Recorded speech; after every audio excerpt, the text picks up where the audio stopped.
Partai Keadilan Sejahtera secara resmi mengusung pasangan Anies Baswedan Sohibul Iman maju di Pilkada DKI Jakarta 2024. Namun sepertinya keputusan itu akan membuat kemenangan mereka berat terwujud.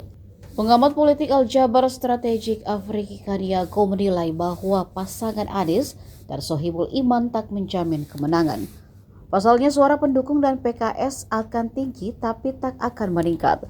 Hal ini karena keduanya sama-sama berasal dari basis Muslim namun tak bisa menarik basis nasionalis.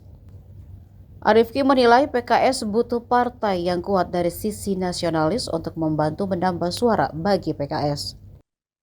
Ya, kalau saya membaca, tentu dalam kepentingan PKS tentu menarik. Tapi hal yang juga akan merugikan bagi Anies adalah, karena kan pemilihnya Anies dengan PKS kan sama, Mbak. Artinya Anies dan PKS itu sama. Artinya dengan Sohibul Iman jadi cawagupnya Anies, itu mungkin hanya memperkokoh dukungan pemilih PKS ke Anies, tapi bukan menambah itu kan. Artinya saya membaca bahwa Anies untuk masuk ke kelompok nasionalis atau kelompok yang lebih tengah, ini akan juga kesulitan ketika misalnya dia memilih wakil dari PKS. Ini yang pertama.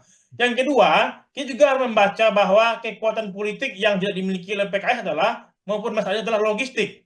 Artinya, PKS mungkin memiliki mesin politik yang kuat, tapi dia tidak memiliki sponsor yang kuat untuk menghidupkan mesin. Artinya, tentu juga harus ada sponsor yang jelas juga untuk memenangkan Jakarta Aman ini di Pilkada Jakarta. Karena dukungan politik yang muncul ini tentu juga harus didukung oleh kekuatan politik yang ada. Karena ketika misalnya duet ini sama dalam konteks cagup dan cawagup memiliki efek elektoral yang sama, jadi juga akan kurang menarik bagi para bohir atau para sponsor politik untuk mendukung dia di Jakarta.